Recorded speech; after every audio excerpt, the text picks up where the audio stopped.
Welcome to learners garage education. आज के इस क्लास में डीएवी का पार्ट नंबर 3 को शुरू करते हैं, यानी कि ये डे नंबर तीसरा है। दोनों पार्ट को जरूर विजिट कर लीजिएगा और पीडीएफ इसका प्रोवाइड कराया जा चुका है टेलीग्राम पे, वहां से जाकर डाउनलोड कर लीजिएगा। फिलहाल ये लेक्चर जो है वीक में 2 दिन जो है आपको प्रोवाइड कराया जा रहा है। तो वोकैब का काफ़ी इंपॉर्टेंट यह सेशन रहता है जिसमें जेएसएससी और एसएससी के एग्जाम काफ़ी कवर हो जाएंगे। यहाँ तक कोई भी इंडिया का एग्जाम हो कवर हो जाएगा, वोकैबलरी सबका अलग नहीं होता है। और आज जो है क्लास में कुछ कुछ चेंज जो है किया गया है and what that change will reflect in course of video. तो देखिए साथ तो यहाँ तो होता ही है, इस तरह का चीज़ आपको मिलता ही है हर एक क्लास में। उसके साथ साथ आज के क्लास में क्या चेंज है आइए देख लेते हैं। सिनोनिम्स है, एंटोनिम्स है, उसके बाद वन वर्ड सब्स्टिट्यूशन होता है, उसके बाद इडियम्स एंड फ्रेजेज आता है, फिर करेक्टली और इनकरेक्टली स्पेल्ड वर्ड्स आते हैं। उसके बाद जो है आपको देखने को मिलेगा यहाँ पे फ्रेजल वर्ब्स यानी कि वर्ब प्लस प्रीपोजिशन। और ये जो है क्वेश्चन आपको डायरेक्ट नहीं पूछा जाता है, ये आपको हो सकता है फिलर में डाल दें या फिर हो सकता है कि एरर में डालकर दे देते हैं। उसके बाद कुछ करेक्ट प्रोनाउंसिएशन है और उसके बाद नाउन्स एंड एप्रोप्रिएट प्रीपोजिशन आता है। और आप लोग के माइंड में ये आ रहा होगा कि मैं नाउन और एप्रोप्रिएट प्रीपोजिशन में क्यों देता हूँ। तो जब आप लोग कोई आर्टिकल लिखेंगे या फिर लेटर लिखेंगे तो अगर मान लेते हैं कोई शब्द आपने यूज किया, फॉर एग्जांपल अराइवल आपने यूज किया, तो उसके साथ आप क्या प्रीपोजिशन यूज करेंगे। तो अगर यहाँ पे सही नहीं लिखेंगे तो वहाँ पे ग्रामेटिकल एरर हो जाएगा, तो आपका मार्क्स कम आएगा। तो उसके लिए जो है जानना जरूरी है। जो बहुत ही फेमस है, बहुत ज़्यादा जो यूज होता है वही चीज़ यहाँ पे प्रोवाइड कराया जा रहा है। ओके, सब कुछ मैं यहाँ पे प्रोवाइड नहीं कराऊंगा, जो बहुत ही ज़्यादा पूछा जाता है वही चीज़ मैं यहाँ पे प्रोवाइड करा रहा हूँ। तो इसका यूज आपको समझ में आ चुका है। उसके बाद आज जो चेंज किया गया है वह यह है कि आज से जो है एक प्रैक्टिस एक्सरसाइज दिया जाएगा जो कि मेरे ही क्लास से होगा। और अभी तो तीसरा क्लास से इस एक्सरसाइज को शुरू किया जा रहा है, तो क्लास 1 और 2 जो है मिस हो गया, तो उसका क्वेश्चन जो है से आपको डाला जाएगा इसमें ही। और एक चीज़ और बताइए आप लोग की क्या जो प्रैक्टिस एक्सरसाइज है उसका आंसर आज ही बता दिया जाए या फिर इसको दूसरे दिन बताया जाए। पहले दिन जो है आप लोग जो है इसको अटेम्प्ट करें। मेरा तो अगर मानिएगा तो इसको पहले आपको पॉज कर लेना है, उसके बाद इसको आंसर देने की कोशिश कीजिएगा। ओके ना, उसके बाद जो है मैं इसको बताऊंगा। तो वहाँ पे जितना मार्क्स आपका आएगा 10 क्वेश्चन है, तो जितना आता है आपका 9/10 आ जाता है या 10/10 आ जाता है, तो वहाँ पे कमेंट बॉक्स में लिख देना है। तो इस तरह से चलेगा तो अच्छा रहेगा, और नहीं तो आप लोग को कहना होगा तो अगले दिन भी इसको प्रोवाइड कराया जाएगा। तो इसके बारे में आप लोग जरूर बताइएगा। ओके, तो चलिए क्लास को स्टार्ट करते हैं। यही क्लास का ओवरव्यू हो गया। ओके ना, ओके चलिए तो देखते हैं क्लास नंबर 3। पीडीएफ इसका टेलीग्राम में मिलेगा, तो जाकर डाउनलोड कर लीजिएगा। और यह किसी भी आपको एग्जाम में फायदा पहुंचाएगा, वोकैब सबका अलग नहीं होता है। Okay, let's get up. पहले हम लोग सेक्शन को देखेंगे सिनोनिम्स को। सिनोनिम्स मतलब सिमिलर मीनिंग वाले वर्ड। पहला वर्ड है डिटरमाइंड। तो डिटरमाइंड का सिनोनिम क्या होगा। डिटरमाइंड का होता है दृढ़ निश्चय टाइप का, यानी कि डिसाइडेड है, पर्पसफुल है, रिजोल्यूट है, दृढ़ है या फिर स्टीड फास्ट है। फॉर एग्जाम्पल देखा जाए, I am determined to crack UPSC mains, यानी कि मैं यूपीएससी मेंस को क्रैक करने के लिए डिटरमाइंड हूँ, दृढ़ निश्चय हूँ। तो वही होता है डिटरमाइंड। उसके बाद यूनिवर्सल होता है, इजी वर्ड है। यूनिवर्सल मतलब जो सब जगह हो, तो वाइड स्पीड बोल सकते हैं, जनरल बोला जाता है, यूबिक्विटस बोला जाता है ना, सर्वव्यापी, ये वर्ड इंपॉर्टेंट है यूबिक्विटस। उसके बाद ओमनी प्रेजेंट। ओमनी प्रेजेंट को तो वन वर्ड सब्स्टिट्यूशन में ही पूछा जाता है। Okay, one who is present everywhere. Okay ना, तो उसको one who is present everywhere यानी कि ओमनी प्रेजेंट, जो सब जगह हो। वन वर्ड सब्स्टिट्यूशन में ओमनी प्रेजेंट को पूछा जाता है। सेंटेंस में इसका यूज देख लिया जाए, the earth revolves around the sun, this is a universal truth. Okay ना, यूनिवर्सल के पहले आर्टिकल ए लगेगा, यू है लेकिन इसका प्रोनाउंसिएशन जो है से य होता है, अंतस्थ य ना, तो इसीलिए इसके पहले आर्टिकल ए लगेगा। कॉन्ग्रीगेशन होता है, तो कॉन्ग्रीगेशन मतलब जमावड़ा होता है, जब लोग इकट्ठा हो जाता है तो उसी को कॉन्ग्रीगेशन बोला जाता है। तो इसको गैदरिंग बोल सकते हैं आप लोग, पेरिस बोला जाता है या फिर असेंबली बोल सकते हैं। सेंटेंस में यूज देखा जाए, many priest addressed the congregation last Friday, यानी बहुत सारे जो पुजारी हैं वह कॉन्ग्रीगेशन यानी कि जो भीड़ को जो था, एक तरह से जो गैदरिंग था उसको जो है एड्रेस किए थे, यानी कि उसमें पार्टिसिपेट किए होंगे, कुछ अपना प्रवचन दिए होंगे। ओके, या पूजा अनुष्ठान कुछ करवाए होंगे। ओके ना, नेक्स्ट आता है ग्रेटिफाई। तो ग्रेटिफाई का डिलाइट होता है, कुछ तरह का खुश करना, ग्लैडन करना, प्लीज करना, मनाना बोल सकते हैं या अपीज करना ना, तो ये होता है ग्रेटिफाई। तो I am gratified to see you all engaging in welfare program, यानी कि मैं काफी ज्यादा गदगद हुआ, बोलते हैं ना कि गदगद हुआ, तो उसी को बोला जाता है ग्रेटिफाइड होना। ओके ना, तो मैं काफी गदगद हुआ आप लोगों को देखकर कि आप जो है वेलफेयर यानी कि कल्याणकारी कार्यों में लगे हुए हैं। नेक्स्ट बताता है इल्यूसिव। तो इल्यूसिव का मतलब होता है बैफलिंग, मतलब होता है ना चक्कर में डालना या कि भ्रमित करने वाला, उसी को इल्यूसिव बोला जाता है, मतलब भ्रमित करने वाला। बैफलिंग होता है चक्कर में डालने वाला। स्लिपरी बोल सकते हैं, एम्बिगुअस बोल सकते हैं जो कि क्लियर ना हो। ओके, पजलिंग बोल सकते हैं या फिर ट्रिकी बोल सकते हैं। सेंटेंस में यूज किया देखा जाए इसका एक्सप्लेनेशन। और एक चीज याद रखिएगा, जो एक्सप्लेनेशन वर्ड है लोग ना बहुत लोग इसको गलत लिखते हैं, EXPLAIN लिखते हैं। एक्सप्लेन होता था ऐसे है, लेकिन जब एक्सप्लेनेशन लिखा जाता है तब जो है ये आई नहीं होता है ना, तो एक्सप्लेनेशन सही इस तरह से लिखा जाता है, इसको ध्यान रखिएगा। इसमें आई नहीं होता है लेकिन एक्सप्लेन में आई होता है।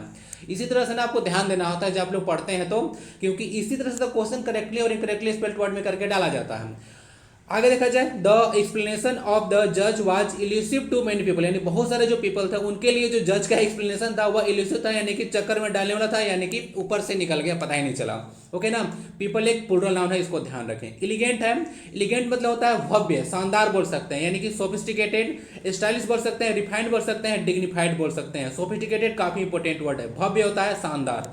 Your dress always looks more elegant than hers, यानी कि उसका जो ड्रेस है, उसके ड्रेस से तुम्हारा जो ड्रेस है वह हमेशा एलिगेंट रहता है, भव्य रहता है, शानदार रहता है।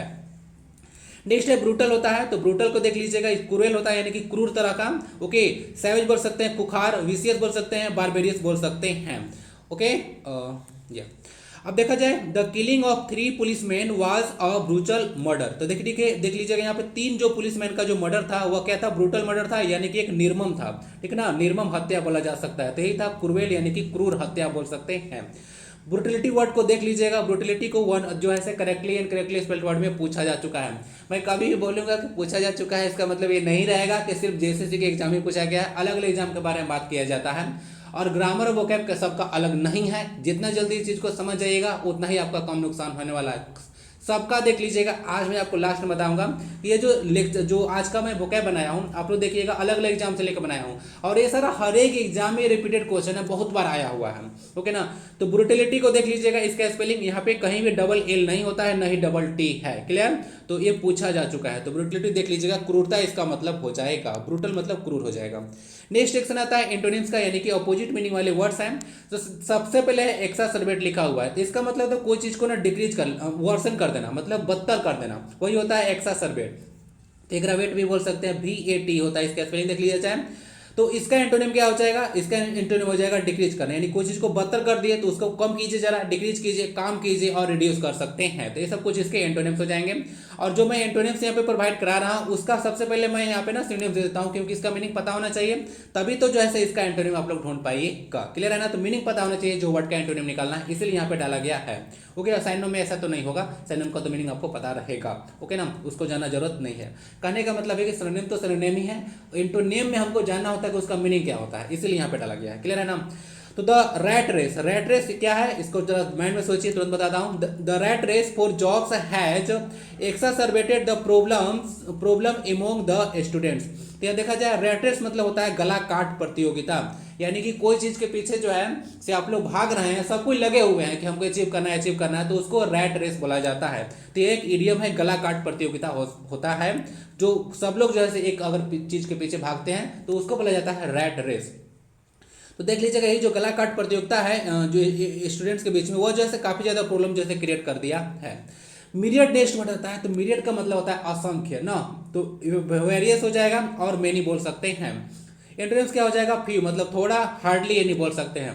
तो मेनी या फ्यू, ये कुछ ग्रामर का पोर्शन ध्यान रखिएगा, फ्यू आ जाता है, मेनी आ जाता है, ये सब के बाद जो है सेवरल आता है, ठीक ना, तो ये सब वर्ड्स के बाद प्लूरल नाउन यूज होता है, इसको ध्यान रखिएगा। तो मिरियड मतलब असंख्य होता है, तो इसका हो जाएगा फ्यू, यानी थोड़ा, यानी हार्डली, यानी कि थोड़ा ही बोल सकते हैं। तो मिरियड का एंटोनिम हो गया। There are myriad constellations in our solar system, तो हमारा सोलर सिस्टम में क्या है, तो बहुत सारे कॉन्स्टलेशंस हैं, तो इसको ध्यान रखिएगा। कॉन्स्टलेशन मतलब ग्रुप ऑफ स्टार्स होता है, forming a particular pattern. Constellations को वन वर्ड सब्स्टिट्यूशन के लिए याद रखिएगा, group of stars forming a particular pattern is called constellation, पूरा यहाँ पे कॉन्स्टलेशन हो जाएगा। नेक्स्ट है इम्बार्केशन। देखा जाए तो इम्बार्केशन मतलब कहीं पे आप लोग चढ़ना, कहीं पे जाने के लिए सवार होते हैं, तो उसको इम्बार्केशन बोला जाता है। तो इम्बार्केशन का बोर्डिंग हो जाएगा या फिर इम्बार्कमेंट भी बोल सकते हैं। तो इसका एंटोनिम क्या होगा, विथड्रॉवल, यानी कहीं से आप लोग उतर गए, डिस इम्बार्क हो गए, यानी कहीं से हट गए आप लोग, और गेट अप भी होगा।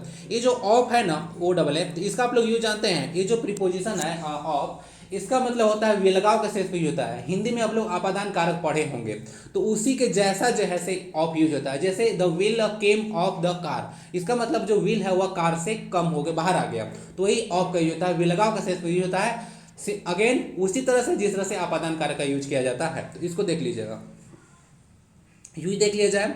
You need to verify those documents on embarkation, यानी कि जब आप लोग कहीं पे जा रहे हैं, ठीक है, कहीं पे चढ़ चढ़ रहे हैं या फिर बोट हो रहे हैं, तो आपको जो है से डॉक्यूमेंट्स की जरूरत पड़ेगा वेरीफाई कराने के लिए। मतलब वो सारे डॉक्यूमेंट्स जो है से मतलब वेरीफाई करने की आवश्यकता होगी। दोज डॉक्यूमेंट्स, दोज के बाद प्लूरल नाउन अगेन देख लीजिएगा। इंपल्सिव होता है, तो इंपल्सिव तो आप लोग पढ़ोगे फोर्स इंटू टाइम फिजिक्स में, तो यहाँ पे इंपल्सिव मतलब आवेगी होता है, वहाँ भी आवेगी होता है इंपल्स का मतलब। तो इंपल्सिव का मतलब होता है यहाँ पे आवेगी, तो वायलेंट बोल सकते हैं। स्पेलिंग वायलेंट का देख लीजिएगा, आई के बाद ओ है, इसी तरह से आपको पढ़ना है, ठीक ना। तो वायलेंट देख लिया जाए, क्या करेगा ना कि जब करेक्टली या इनकरेक्टली स्पेल्ड वर्ड में इसको डाला जाएगा तो ओ आई कर देगा और भी कुछ गड़बड़ कर देगा, यहाँ पे ई की जगह पर ए कर देगा, तो इस तरह से क्वेश्चन बन जाएगा। तो इसको देखते चलना है। और मैं आपको जब ग्रामर पढ़ाता हूँ तो हमेशा से बताता रहता हूँ, कहीं भी आई ओ है, ओ आई है, ई ए है, ए ई है, आई है, ई आई है, डबल आर है, डबल एल है, डबल एस है, डबल सी है, ये सारा वर्ड्स अगर आ जाता है तो देख लीजिएगा उसको ध्यान से, उसको करेक्टली या इनकरेक्टली स्पेल्ड वर्ड में डाला जाता है, और डबल एस भी। क्लियर। चलिए, तो इंपल्सिव मतलब होता है आवेगी, तो वायलेंट बोल सकते हैं, हैस्टी बोल सकते हैं, या फिर इम्पेटस बोल सकते हैं। इसका भी स्पेलिंग टफ है, देख लीजिएगा इम्पेटस का। एंटोनिम क्या हो जाएगा, काम हो जाएगा। उसके बाद सीरीन होता है शांत। ट्रांक्विल एक वर्ड इंपॉर्टेंट है ना, ट्रांक्विल और टर्बुलेंट। तो ट्रांक्विल मतलब शांत होता है और टर्बुलेंट मतलब इसका जस्ट एंटोनिम हो जाएगा। किसका, ट्रांक्विल का टर्बुलेंट होता है एंटोनिम। और एक इडियम आता है कूल एज अ कुकुम्बर, और ये जो कूल एज अ कुकुम्बर है वह एसएससी जीडी 2021 में क्वेश्चन पूछा गया था। कूल एज अ कुकुम्बर यानी कि एकदम कुकुम्बर के जैसा, खीरा के जैसा ठंडा होना, यानी कि एकदम बहुत ज्यादा काम रहना, उसको बोला जाता है, ठीक है ना। तो इसको देख लीजिएगा। इंपल्सिव मतलब वायलेंट होता है, जो कि हड़बड़ गड़बड़ में रहता है, वायलेंट बोल सकते हैं उग्र, और काम मतलब होता है शांत। क्लियर है ना। एब्सर्ड मतलब क्या होता है, एब्सर्ड मतलब होता है बेतुका। आप लोगों ने एक इडियम पढ़ा होगा, कॉक एंड बुल स्टोरी। तो कॉक एंड बुल स्टोरी का मतलब होता है एब्सर्ड स्टोरी, यानी कि बेतुका बात, ठीक है ना, जिसमें कोई मीनिंग ही ना हो, तो उसको बोला जाता है कॉक एंड बुल स्टोरी। तो एक इडियम यहाँ पे कवर हो गया, तो वही वर्ड है एब्सर्ड यानी कि बेतुका। तो फिक्शनल बोल सकते हैं, फिर इलॉजिकल, जिसमें कोई लॉजिक ही नहीं हो, ठीक है। कोई सेंस है बात में, सुने हैं ना, तो वही वाला कहानी है। तो देखा जाए एंटोनिम्स है, तो इसका हो जाएगा रेशनल, लॉजिकल हो जाएगा। कोरेंट बोल सकते हैं, आप लोग पढ़े होंगे कि चार जब पैराग्राफ में जब पढ़ते होंगे तब दिया जाता है कि आप चारों सेंटेंस को रीड कीजिए और make a meaningful and coherent paragraph. तो कोहेरेंट मतलब होता है लॉजिकल, जिसका कोई लॉजिक निकले, तो वही कोहेरेंट है, यानी कि रेशनल होगा। लॉजिकल बोल सकते हैं या फिर रीजनेबल बोल सकते हैं। तो चारों एक दूसरे का सिनोनिम हो गया, और ये सब जो है एब्सर्ड का एंटोनिम हो गया। नेक्स्ट आता है एम्बिग्यूटी। एम्बिग्यूटी जो वर्ड है इसका मतलब होता है ना, कोई चीज जो अस्पष्ट ना हो, यानी कि ऑब्सक्योरिटी बोल सकते हैं या फिर वेग्यूनेस बोल सकते हैं। ये जो वर्ड है वेग्यू, ये काफी इंपॉर्टेंट है, इसको ध्यान रखिएगा। वेग्यू मतलब होता है अस्पष्ट ना, अस्पष्ट होता है, यानी कि नॉट क्लियर। तो वेग्यूनेस इसका हो जाएगा सिनोनिम। तो इसका एंटोनिम क्या हो जाएगा, क्लियरिटी, ठीक है, जो कि क्लियर हो, ट्रांसपेरेंस हो, या फिर ल्यूसिड हो, यानी कि यहाँ पे ल्यूसिडिटी हो जाएगा, ट्रांसपेरेंसी हो जाएगा और क्लैरिटी हो जाएगा। सेंटेंस में जरा यूज किया जाए, ambiguity of decision can be disasters for career, यानी कि आप लोग लाइफ में ना कोई एक डिसीजन जो है ले लिया कीजिए कि हमको ये काम करना है, एक तो आपका सेफ जोन में रहना होगा, तो ऑप्शन भी साथ में रख लीजिएगा। लेकिन मेन फोकस आपका कोई एक पार्टिकुलर गोल पे ही होना चाहिए, चाहे वो किसी भी फील्ड में हो, ठीक ना। अगर जो है एम्बिग्यूटी हो जाएगा गोल को लेकर के हमको ये करना है वो करना है, तो आप लोग रास्ता में भटक जाइएगा, यानी कि दो बोट में पैर रखिएगा तो कहीं पहुंच नहीं पाइएगा, डेस्टिनेशन आपका क्लियर नहीं हो पाएगा।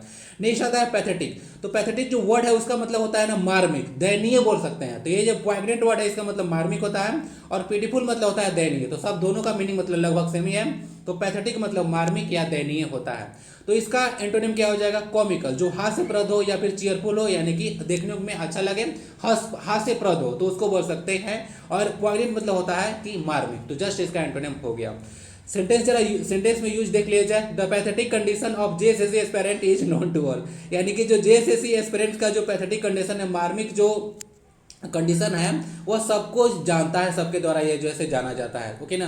तो सब जैसे बहुत सफर कर रहे हैं जेएसएससी एस्पिरेंट, क्योंकि आप लोगों को पता होगा कितना यहाँ पे ड्रामा चल रहा है। नेक्स्ट आता है section one word substitution. One word substitution देखा जाए, पहला वर्ड आता है ऑर्थोडॉक्स। तो ऑर्थोडॉक्स का मतलब होता है ना परंपरावादी, ठीक है। तो परंपरावादी है, यानी कि जो परंपरा को लेकर बैठ गया है कि यह होता है तो यही होगा, ऐसा कैसे हो जाएगा। वन हु होल्ड्स या follows establish opinions. Establish opinions करने का मतलब है जो पुराना काल से जो चला आ रहा है परंपरा, उसी को वो फॉलो करेगा। कोई भी चेंज होगा तो तुरंत जो है डंडा लेकर खड़ा हो जाएगा, ठीक है। चलिए, जैसे कि कोई लड़का है, ठीक है, और कोई लड़की है, तो अगर अदर कास्ट में शादी कर ले तो पता है उसको क्या होगा, रस्सी से बांध दिया जाएगा उन लोग को, और उसके बाद जो है मारा पिटा जाएगा, दिजट होगा। एक मैंने यहाँ से आपको जो है यहाँ पे सोशल मैसेज देना चाहूँगा। यहाँ पे जो हम लोग का जनरेशन खासकर अभी आ रहा है, तो हम लोग तो जो है क्या है, बहुत हद तक जो है ये सबको फॉलो नहीं करेंगे। तो जो हम लोग के पीछे का जनरेशन है वो लास्ट जनरेशन होगा जो इस सबको फॉलो करेगा। तो उन लोग को जितना जल्दी समझ में आ जाए समझाइए, ठीक हो जाएगा। नहीं तो उन लोग को गुजरने के बाद आप जो है कोई फॉलो करने वाला नहीं है, क्योंकि आप जो है इस चीज़ को मतलब ये सब जो चीज़ है उसको कितना प्रायोरिटी देते हैं हम, ओके। तो आप लोग प्रायोरिटी देंगे कि नहीं ये सब गलत है, तो आने वाला जनरेशन इस सब में खत्म हो जाने वाला है, ठीक है। तो जितना लोग जो ऑर्थोडॉक्स टाइप के प्राणी है उनका जितना भी ऑर्थोडॉक्स वाला फिलोसफी है वह खत्म होने वाला है, तो रहेगा नहीं अब। तो देख लीजिए कोई होता है ऑर्थोडॉक्स यानी कि परंपरावादी, वन हु होल्ड्स और फॉलोज एस्टेब्लिश बिलीफ, परंपरावादी बोलते हैं इसको। इसको कंजर्वेटिव बोल सकते हैं या फिर ट्रेडिशनल बोल सकते हैं। इनएविटेबल है वर्ड, काफी इंपॉर्टेंट वर्ड है। That can not be avoided, जिसको आप लोग जो है अवॉइड ना कर सके, जिसको आप लोग टाल ना सके, उसको इनएविटेबल बोला जाता है। काफी इंपॉर्टेंट वर्ड है। इसको इरिवोकेबल बोला जाता है या फिर इरिवर्सिबल बोल सकते हैं। तो इरिवोकेबल वर्ड भी काफी इंपॉर्टेंट है, ठीक है। इरिवोकेबल मतलब वही होता है इनएविटेबल या फिर इरिवर्सिबल, जिसको बदला या टाला ना जा सके। नेक्स्ट आता है होरिजॉन, तो बोला जाता है a line at which the earth surface and the sky appear to meet. तो बोला जाता है कि ऐसा लाइन होता है जहां पे लगता है कि अर्थ और सन जो है से मिल रहा है, उसको होरिजन बोला जाता है। आप लोग इसको पढ़े होंगे क्लास 10 तक तो पढ़े हो ना फिजिक्स, तो क्लास 10 में पढ़े होंगे वहां पे कि सूर्य जैसा रक्ताभ में प्रतीत होता है, तो वहां जो है से होरिजन वर्ड आपको यूज किया गया होगा। तो होरिजन जो है से कैसा प्लेस होता है, बोल सकते हैं लाइन होता है, एक लाइन बोलेंगे नॉर्मली, जहां पर अर्थ का सरफेस और स्काई जो है मिलता है। जब सूर्य डूबेगा ना तब देखिएगा कि जो है अर्थ से वह मिलता हुआ प्रतीत होता है, एक्चुअली मिलता नहीं है, इसलिए यहाँ पे सीम टू जो है या सीम टू मीट या अपीयर टू मीट लिखा हुआ है, क्योंकि एक्चुअली इट डजंट हैपन ना, इसको ध्यान रखिएगा। तो उसको होरिजन बोला जाता है, हिंदी में इसको क्षितिज बोला जाता है। तो इसको विस्टा बोला जाता है और स्काई लाइन बोल सकते हैं। नेक्स्ट आता है इंडेमिक, तो इंडेमिक जो वर्ड होता है ना इसका मतलब होता है स्थानिक, हिंदी में इसको स्थानिक बोला जाता है। तो देख लीजिएगा, और disease that is prevalent in a particular area, तो एक ऐसा डिजीज जो कि कोई पार्टिकुलर एरिया में प्रिवेलेंट हो, व्याप्त हो, तो उसी को इंडेमिक बोला जाता है। हिंदी में स्थानीय यानी कोई एक पार्टिकुलर रीजन से बिलोंग करता है, ठीक ना। चलिए, तो पहले तो इंडेमिक क्या था, जैसे कि कोविड-19 जो था सो वह वुहान चाइना से निकल कर आया था, तो उस समय के लिए वो इंडेमिक था, लेकिन बाद में ऐसे पेंडेमिक बन गया क्योंकि पूरा जो है वर्ल्ड में फैल गया, ठीक है ना। नेक्स्ट आता है नैक, जो वर्ड आपके लिए थोड़ा सा लगता है मुझे कि नया होगा, ओके। सुने हैं या नहीं सुने हैं, कोई बताइए जरा। नैक वर्ड सुने हैं? तो नैक जो होता है natural skill at doing something, यानी कोई चीज करने का जो प्राकृतिक आपके पास कला है, स्किल है, उसको बोलते हैं नैक, ठीक है ना। सिनोनिम्स क्या हो जाएगा, इंस्टिंक्ट बोल सकते हैं, गिफ्ट बोल सकते हैं, टैलेंट बोल सकते हैं। नहीं बोलते हैं कि कोई काम या कर लिए दूसरा कोई नहीं कर पा रहा, तो वो आपका नेचुरल टैलेंट है। 2% है लेकिन वो नहीं कर पाया, आप कर लिए, तो आपका नेचुरल टैलेंट है, उसी को जो है से नैक बोला जाता है। तो natural skill at doing something, कुछ काम करने पर जो नेचुरल करने के लिए जो नेचुरल स्किल होता है उसी को नैक बोला जाता है। नेक्स्ट आता है पायरोमेनिया, तो पायरोमेनिया का मतलब होता है an obsessive desire to set fire to things. Set fire का मतलब होता है किसी को जो है से आग लगा देना, ठीक है, कहीं पे आग लगा देना। देखिए आपका एक ऐसा पर्सन होता है जिसको ना मन में तुल जो है से मचा रहता है कहीं पे आग लगा दें, तो वैसा पर्सन को जो है से पायरोमेनिया जो है से बोला जाता है, ठीक है ना। तो ये मतलब इस तरह का ऐसा पर्सन जिसमें इस तरह का टेंडेंसी होता है उसको जो है से पायरोमेनिया बोला जाता है, ठीक है ना। तो एक ऑब्सेसिव डिजायर होता है कि कोई चीज में आग लगा दें तो उसको पायरोमेनियक बोला जाता है, और उस तरह का पर्सन को आप पायरोमेनियक बोल सकते हैं। नेक्स्ट आता है डिप्सोमेनिया, है डिस्पोमेनिया नहीं है ना, डिप्सोमेनिया है, इसको देख लीजिएगा, कंफ्यूज हो जाएगा, हो सकता है डिस्पो पढ़ने लगे आप लोग, तो मैं बता दे रहा हूं यह डिप्सोमेनिया है। तो डिप्सोमेनिया मतलब होता है a compulsive desire to drink alcoholic beverages. Beverage मतलब होता है कोई चीज पेय पदार्थ, तो जो है ऐसे ना बोल सकते हैं कि नशीले पदार्थ जो है नशीले पदार्थ में दारू वगैरह जो है पीने के लिए जो है एक्सेसिव डिजायर होता है, यानी कि वो पीने के लिए वो उसके मन में तुल मचा रहता है या बहुत ज़्यादा पीने का आदी होता है, तो उस तरह के इंसान को जो है से डिप्सोमेनिया बोलते हैं, ओके।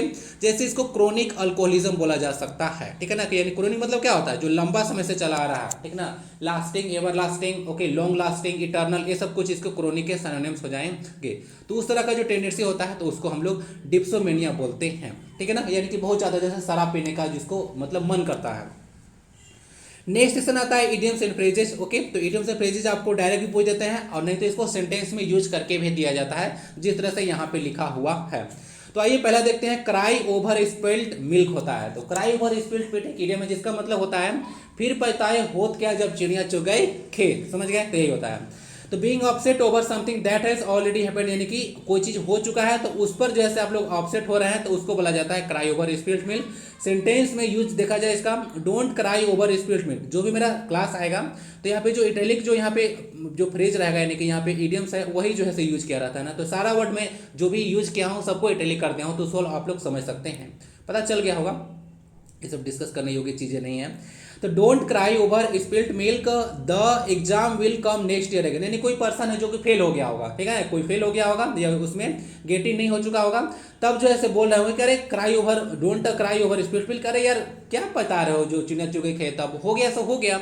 अब आगे देखो अगला साल एग्जाम जो है फिर आने वाला है, थोड़ी ना कुंभ का मेला है कि मतलब 12 साल के बाद आएगा एक जगह पे ऐसे 4 साल के बाद आता है कुंभ मेला एक जगह, ठीक है ना, 4 साल या 3 साल, 3 साल पे होता है, 4 जगह होता है, तब जाकर 12 साल होता है, ठीक है। उसका देख लीजिएगा, एक होता है बोसम फ्रेंड। तो बोसम फ्रेंड का मतलब बहुत ही ज़्यादा क्लोज फ्रेंड, यानी कि लंगोटी यार जो बोलते हैं ना, तो वही होता है क्लोज फ्रेंड।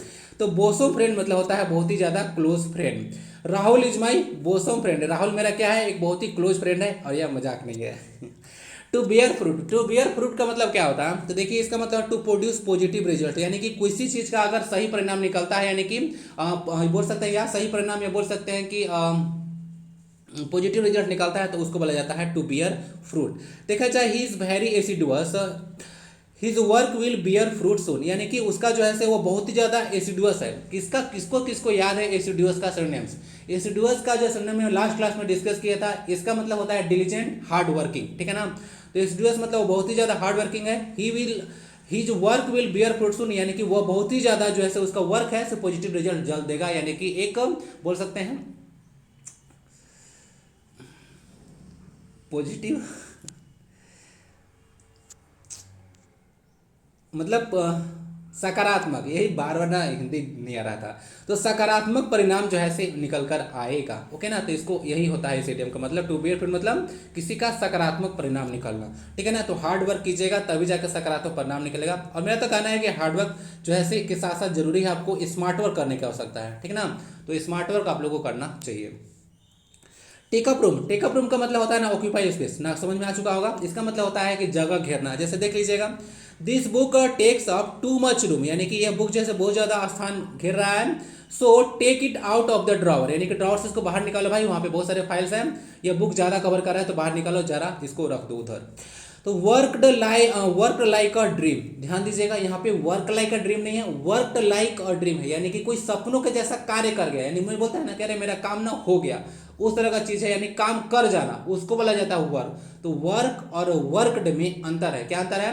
वर्क मतलब काम होता है, लेकिन वर्क मतलब होता है नहीं बोला अरे यार हमें पता है उसको ना, ये झूठ बोले और ये झूठ मेरा काम कर गया, तो उस सेंस में ये वर्क यूज किया हुआ है। तो समझिएगा वर्कड लाइक अ ड्रीम है, इसका मतलब होता है अ प्लान सक्सीडेड परफेक्टली, यानी कि ऐसा प्लान जो कि काम कर गया, उसको बोला जाता है वर्क लाइक अ ड्रीम। जैसे देखिएगा, his plan to impress the girl work like a dream, यानी कि उसका जो प्लान था उस लड़की को इम्प्रेस करने का वह काम कर गया, तो इसको सेंटेंस में यूज किया हुआ है, ओके ना। मेरे शब्दों पर ध्यान नहीं दीजिएगा, मेरा जस्ट यहाँ पे पर्पस है कि मैं यहाँ पे आपको जैसे मीनिंग समझा दूँ, और यहाँ पे स्टडी चल रहा है, फालतू कमेंट यहाँ पे न किया जाए, ठीक है ना, कि किसी तरह से सेंटेंस लीजिए, जस्ट फॉर योर इन्फॉर्मेशन यहाँ पे है। नेक्स्ट है मार्कअप। तो मार्कअप मतलब क्या होता है? तो मार्कअप मतलब होता है इंक्रीज द प्राइस, यानी कोई चीज़ का प्राइस को इंक्रीज कर देना। जैसे आप लोग पढ़े होंगे यहाँ पे जब क्या होता है, हाँ, प्रॉफिट लॉस एंड डिस्काउंट होता है, तब वहाँ पे अपने पढ़े होंगे कोई सीपी 100 रुपये लाया, उसका प्राइस 30% बढ़ा दिया, उस पर 10% डिस्काउंट दिया, तो बताइए कि उसको कितना परसेंट प्रॉफिट या फिर लॉस हुआ। इस तरह कुछ कहानी होता है, ऐसे तो प्रॉफिट ही होगा इसके सेंस में। तो देख लीजिएगा, अगर ज़्यादा डिस्काउंट नहीं देता है तब, नहीं तो लॉस भी हो सकता है। तो मार्कअप मतलब वही होता है इंक्रीज द प्राइस। तो देखा जाए सेंटेंस में use, he marked up the price of many items due to their shortage, यानी कि पता होगा कि जब higher the price lower the demand, और यहाँ पे lower the price higher the demand हो जाता है। तो यही तो मार्केट में जो है क्या होगा कि आइटम का कमी होगा, इसीलिए प्राइस को जो है शॉर्ट जो है बढ़ा दिया होगा। तो यही लिखा हुआ, ही मार्क्ड अप, सेंटेंस यहाँ पे यूज किया है पास्ट टेंस में, he mark up the price of many items due to their shortage, okay ना। अगर देखिए ऑल एंड सन्ड्री एक इडियम है, तो ऑल एंड, और लेक्चर को ध्यान सुनिएगा, मैं तो कहना ही भूल गया, लास्ट में आपको एक्सरसाइज है, ठीक ना, तो ध्यान से नहीं सुनिएगा तो एक्सरसाइज नहीं होने वाला है। तो ऑल एंड सन्ड्री का मतलब होता है एवरीवन, जो सब कोई के लिए यह ऑल एंड सन्ड्री यूज होता है। तो all and sundry can understand this trick, यानी कि जितने भी लोग हैं सब जो है इस ट्रिक को समझ सकते हैं। जैसे होता है ना कि अगर मान लेते हैं कि 10 टीम है, 10 टीम आपस में अगर मैच खेलती है तो कुल कितने मैच खेले जाएंगे, इसका आंसर आप लोग बताइए, यह रहा फार्मूला, ठीक है ना। टोटल 45 मैच हो जाएगा। ठीक है, तो ये फॉर्मूला होता है, तो इसी को सब कुछ समझ आता है तो बहुत ईजी है। तो all and sundry can understand this trick, यानी कि इसका मतलब होता है every one. Clear, every one के बाद सिंगुलर नाउन और सिंगुलर पोसेसिव लगेगा और वर्ब भी सिंगुलर आता है, इसको ध्यान रखिएगा। नेक्स्ट जो करेक्टली और इनकरेक्टली स्पेल्ड वर्ड है उसमें देखते हैं, पहला वर्ड है ओमिशन। मतलब इसमें जो है से सब जगह जो है से इनकरेक्टली स्पेल्ड वर्ड ही ढूंढना है।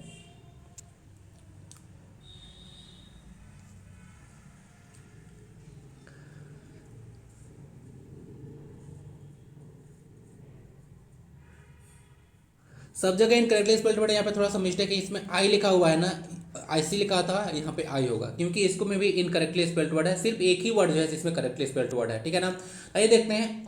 ओमिशन है, सबमिशन है, रिमिशन है, कमीशन है। तो यहाँ पे कमीशन का स्पेलिंग जो है गलत है, आप लोग को पता चल गया होगा। कमीशन में डबल एम आई के साथ डबल एस होता है ना।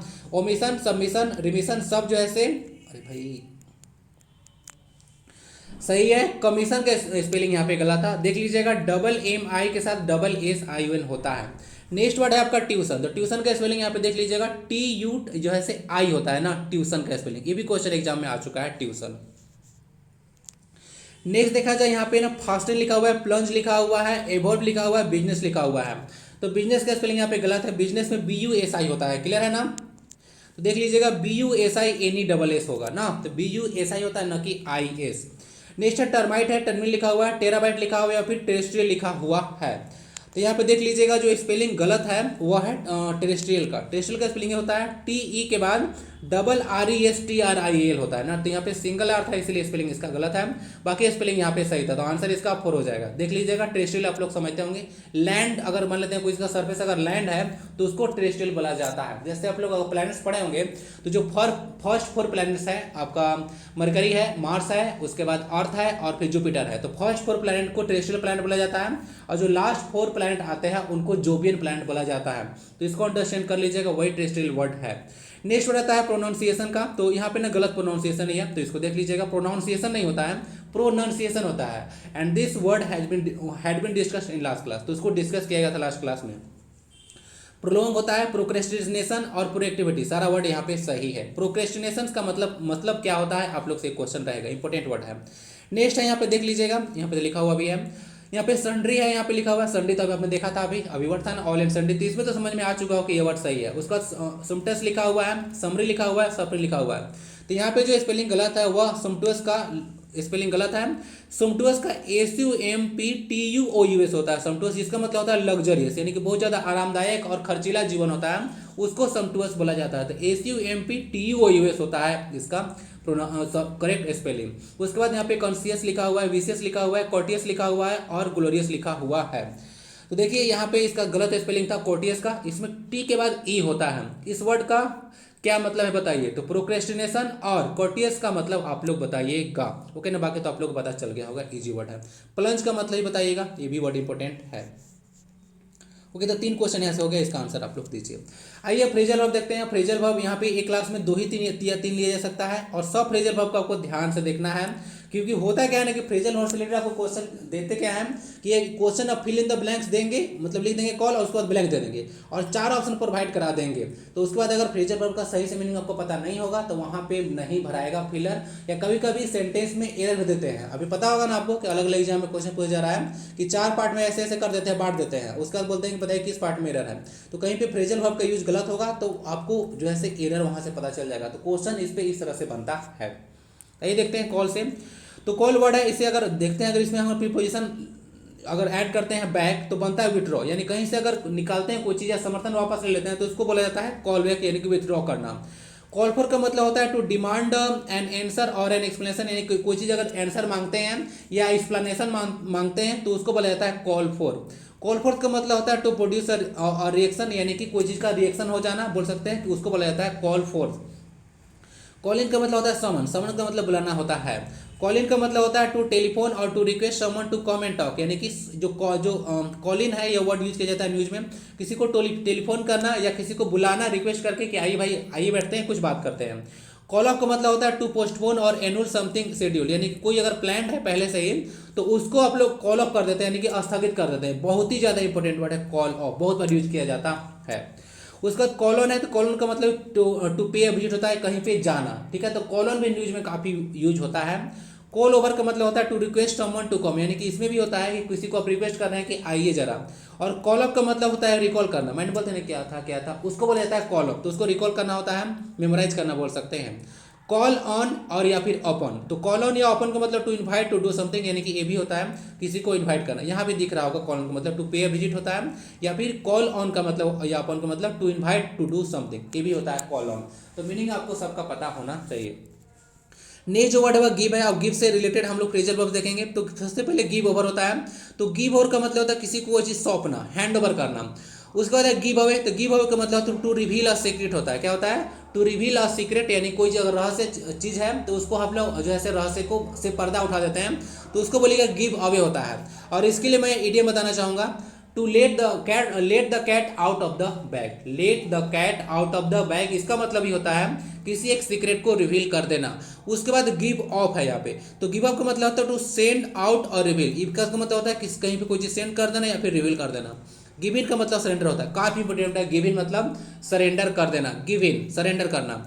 उसके बाद गिव वे है, अवे नहीं है, गिव वे है। तो गिव वे मतलब होता है टू कोलैप्स, यानी कि कोई चीज़ अगर ढह जाता है तो उसको कोलैप्स बोलता है, यानी कि मतलब एक तरह से बोल सकते हैं कि उसका मतलब फेल हो गया, उसको बोल सकते हैं कोलैप्स। गिव अप का मतलब वो होता है टू स्टॉप डूइंग समथिंग। तो इसमें जो सबसे ज़्यादा इंपॉर्टेंट रहेगा गिव अप है, गिव इन है ना, इसको देख लीजिएगा, बहुत ज़्यादा इंपॉर्टेंट है। ओके, गिव अप और गिव इन, गिव अप तो सबसे ज़्यादा इंपॉर्टेंट है। ओके, तो आपका कवर हो चुका है फ्रेजल वर्ब्स भी। नेक्स्ट जो सेक्शन आएगा उसमें हम लोग करेक्ट प्रोनाउंसिएशन देखेंगे। तो इसमें ऐसे ऐसे वर्ड है, मुझे भी सब एक बार याद नहीं आता है, तो इसको ना बहुत ज़्यादा रिसर्च करना होता है। कहीं पे ये सब मिलेगा नहीं, ये सब मैं खुद से तैयार किया हूँ। तो कहीं पे अगर जाइएगा कोई बुक में आपको मिल जाएगा, तो ये चीज़ नहीं है। और ये सब चीज़ आपको पता होना चाहिए। कहीं पे आप अगर मान लेते हैं कि इंग्लिश बोलिएगा, तो अगर गलत प्रोनाउंस करते हैं तो क्या होगा, आप लोग आपका जो है से मतलब इंप्रेशन अच्छा नहीं जमेगा, लेकिन प्रोनाउंसिएशन जो है अच्छा रहेगा तो इंप्रेशन आपका अच्छा बनेगा, ठीक ना। तो इसीलिए पता होना चाहिए कि करेक्ट प्रोनाउंसिएशन क्या होता है। तो स्पोकन इंग्लिश में भी आपका काम आ जाएगा, प्लस में ऐसा आपको पता चल ही रहा है। सबसे पहले इपिटोमी, सबको इसको क्या पढ़ेंगे, इपिटोम पढ़ेंगे। क्या पढ़ेंगे? इपिटोम। लेकिन इपिटोम इसको नहीं पढ़ते हैं, इसको उपिटम पढ़ते हैं। क्या बोलते हैं? उपिटमी बोला जाता है, ठीक है ना। तो इसको इपिटमी बोल सकते हैं, इस तरह का अगर नॉर्मल बोलो तो इपिटमी बोल सकते हैं, इपिटोम नहीं बोला जाता है। तो इसको क्या बोलेंगे? उपिटमी। ओके ना, उपिटमी। तो उपिटमी होता है, इपिटमी जैसा आप लोग प्रोनाउंस कर सकते हैं। उसके बाद डेब्रिस, इसको सब पढ़िएगा, लेकिन इसका प्रोनाउंसिएशन डेब्रिस नहीं होता। डेब्रिस मतलब मलबा होता है, तो डेब्रिस डेब्रिस बोलते हैं, लेकिन ये डेब्रिस नहीं है, इसको डेबरी पढ़ा जाता है, डेबरी। क्लियर है ना। तो डेबरी मतलब होता है मलबा। उसके बाद इसको ना क्या पढ़िएगा आप लोग, क्वारंटीन या क्वारंटाइन, क्या पढ़िएगा? तो इसको क्वारंटीन बोला जाता है, ठीक है। करेक्ट प्रोनाउंसिएशन क्या होगा? क्वारंटीन। यहाँ पे लिखा हुआ क्वारंटीन, तो आपसे इसको क्वारंटाइन क्वारंटाइन मत बोलिएगा, क्वारंटीन होता है।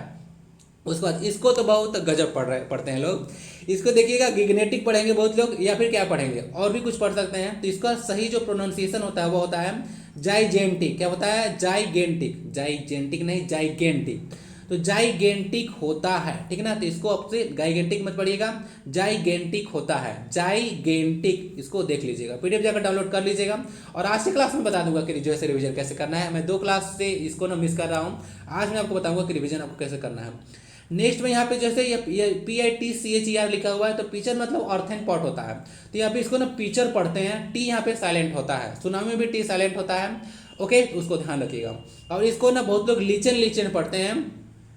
एक सेकंड हार्ट का स्टूडेंट थी, तो उसको मैं बोला कि इसको ना लाइकन बोला जाता है, तो बोले कि नहीं मेरी मैम तो लाइचन लाइचन बोलती है, ठीक है। तो बोला कि लीचन नहीं होता है, इसको लाइकन ही पढ़ते हैं। तो उसको मैम पर ज़्यादा भरोसा था चलिए, तो भरोसा होना चाहिए। तो लाइकन देखिए इसको है, तो ठीक है ना। तो इसमें लाइकन इसको बोला जाता है लाइकन। तब लाइकन को पता होगा, एल्गी प्लस फंगस से मिलकर बना जाता है, एक सिम्बायोटिक रिलेशनशिप होता है। तो यही लाइकन था जिससे लिटरेचर पेपर तैयार किया जाता है, ठीक है। तब सोचिएगा कि यहाँ पे साइंस के पढ़ा दिया, तो मुझे इसका मतलब बताना है ना भाई, तो बताओ ना। तो लाइकेन होता है, LAIKN। तो सबका प्रोनाउंसिएशन देख लीजिएगा। इपिटमी इसको पढ़ना है, डेबरी पढ़ना है, क्वारंटीन पढ़ना है, जाइगेंटिक पढ़ना है, पिक्चर पढ़ना है और लाइकन पढ़ना है। क्लियर?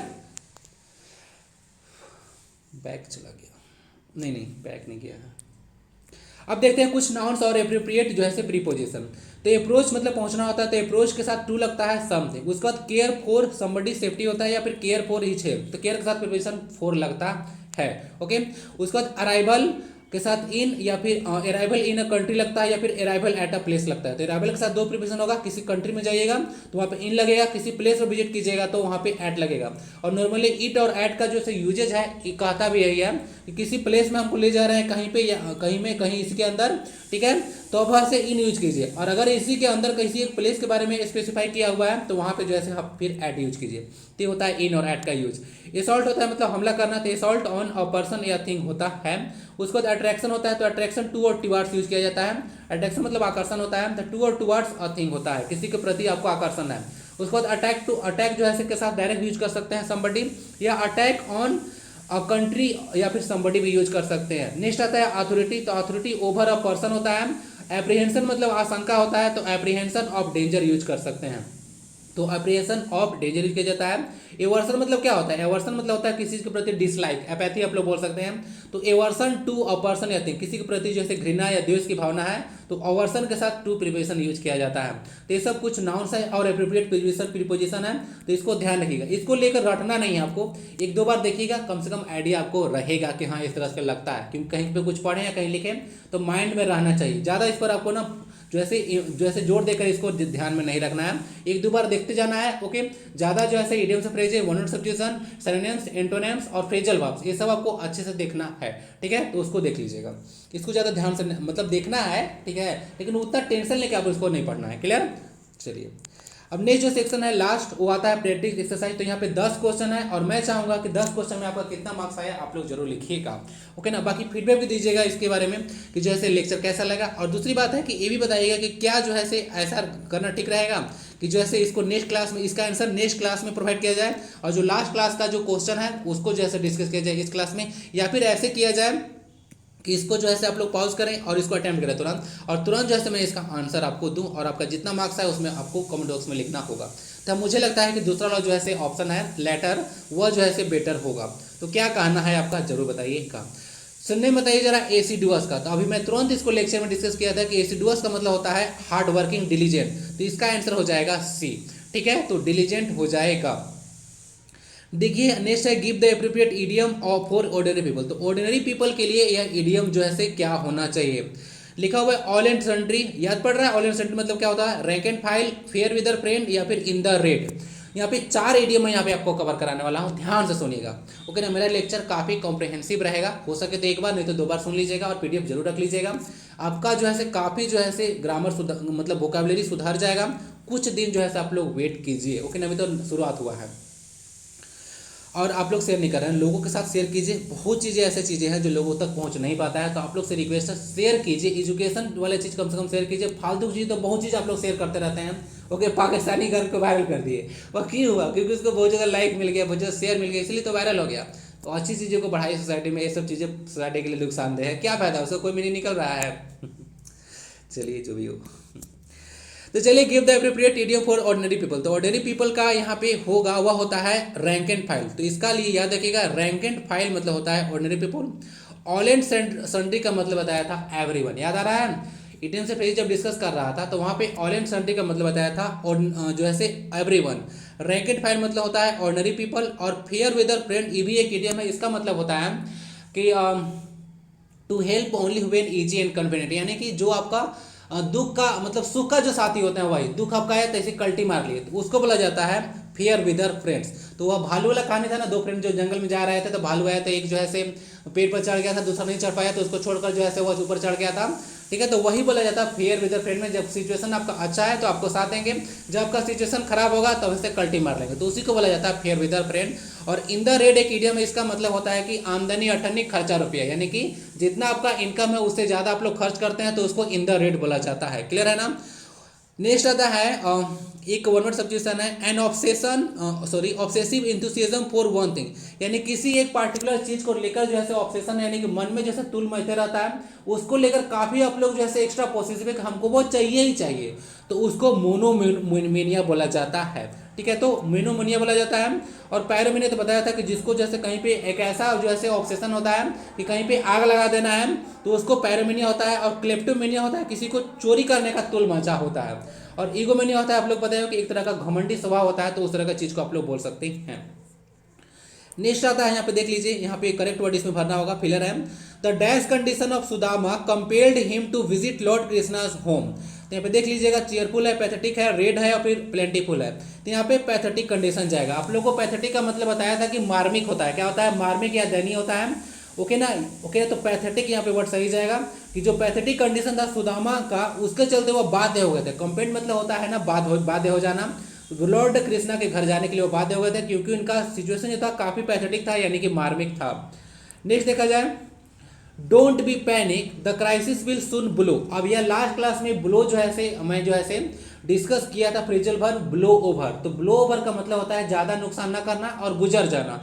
तो ब्लो ओवर यहाँ पे जो है से करेक्ट यहाँ पे यूज होगा फ्रेजल वर्ब। ओके ना? तो don't be panic the crisis will soon blow over, यानी कि यह बिना नुकसान किए हुए जो है से मतलब ज्यादा नुकसान किए हुए गुजर जाएगा। तो वही होता है, बिना नुकसान किए हुए कोई चीज अगर गुजर जाता है या मतलब बोल सकते हैं उसका प्रभाव कम हो जाता है, खत्म हो जाता है, तो ब्लो ओवर यहाँ से यूज किया जाता है। यहाँ पे नेक्स्ट जो है से आपको जो है से यहाँ पे इंप्रूव करना है सेंटेंस इंप्रूवमेंट में जो अंडरलाइन पार्ट है। He left his throne to marry the girl of his choice, यानी कि पसंद की लड़की से शादी करने के लिए जो अपना थ्रोन को यानी कि गद्दी को त्याग दिया। तो रिनाउंस होगा, एब्डिकेट होगा, लेफ्ट होगा या फिर फोर्सुक होगा। देखिए, जो गद्दी त्यागने का सेंस में जो यूज होता है ना, वह वर्ड आता है एब्डिकेट। तो एब्डिकेट का मतलब होता है गद्दी त्यागना। ओके ना? इसको ध्यान रखिए कि एब्डिकेट वर्ड ही यूज होता है, और शायद मैं किसी क्वेश्चन में या क्वेश्चन वाले वीडियो में डिस्कस किया था। Wait I will call you, क्या देखिए इसको भी मैं डिस्कस किया था एक क्लास में। चारों का मीनिंग पता होना चाहिए। लेटर है, डबल टी वाला लेटर है, सिंगल लेटर है या फिर ऑल ऑफ दिस है। तो ऑल ऑफ दिस को तो आप लोग ऐसे ही काट सकते हैं क्योंकि यहाँ पे लेटर है तो लेटर कोई मतलब नहीं जाता है। देखिए यहाँ पे जो सही वर्ड जाएगा वह सी जाएगा। लेटर को बताया था कि इसका मतलब होता है बाद में, यानी कि टाइम के लिए होता है। डिस्कस किया था आपको, भाई आपको अच्छे से याद होना चाहिए। ये जो है टाइम के लिए यूज होता है। अब ये लेटर है, एल डबल टी आर, इसका मतलब ही होता है बाद में, लेकिन बाद वाला होता है। इसका मतलब समझिएगा, जैसे द लेटर बॉय, यानी कि जो बाद में आया वो लड़का। तो लेटर का मतलब होता है बाद वाला, और इस वाला लेटर का मतलब होता है बाद में या टाइम के लिए यूज होता है। तो वेट कीजिए, मैं आपको बाद में कॉल करता हूँ। तो आई विल कॉल यू लेटर, तो ये इसका मीनिंग था। क्लियर है ना? उसका देख लीजिएगा, the dash of Swarnarekha river has change many times. Okay ना? तो पाथ है, वे है, कोर्स है और डाइवर्ट है। तो इसमें जो करेक्ट वर्ड यूज होता है नदी के रास्ता के लिए, वह क्या है? तो वह है कोर्स। तो नदी के रास्ता के लिए हम लोग पाथ वर्ड यूज नहीं करते हैं, कोर्स यूज किया जाता है। इसको ध्यान रखिएगा। The path of Swarnarekha river. Okay ना? आपको पता होगा छोटानागपुर प्लेटू से, छोटानागपुर या नगड़ी रांची से निकलती है। तो देख लीजिएगा इसको, the dash of Swarnarekha river has change many times. यहाँ पे कोर्स वर्ड चला जाएगा। और आगे जो है एंटोनिम बताना है मेटिकुलस का। तो मेटिकुलस का मतलब होता है केयरफुल। याद आ रहा है? मेटिकुलस का मतलब होता है केयरफुल, तो इसका एंटोनिम हो जाएगा केयरलेस। ओके ना?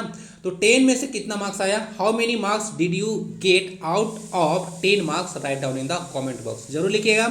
ओके, मुझे भी अच्छा लगा क्योंकि मैं इतना मेहनत कर रहा हूँ। और भरोसा रखिएगा, वोकेबलरी का बहुत ही शानदार क्लास है, और इंडिया के अंदर कोई भी एग्जाम होगा सब इसमें कवर्ड है। टेंशन आप लोग मत कीजिए, टेंशन मत रखिएगा। हर एक एग्जाम में लगभग इंग्लिश सेम होता है, ठीक है ना? थोड़ा बहुत आगे 19-20 का अंतर होता है। तो कितना मार्क्स आए जरूर बताइएगा। बाकी क्लास कैसा लगा जरूर ये भी बताइएगा। फीडबैक आपका आपसे अपेक्षा रखते हैं। एक लाइक भी जरूर करें और शेयर आप लोग जरूर करें। तो फर्स्ट टाइम विजिट कर रहे हैं तो जरूर जुड़ें। सोसाइटी में एजुकेशन मोटिवेशन बढ़ाते रहिए। मिलते हैं फिर नेक्स्ट क्लास में। वंदे भारतम, जय हिंद।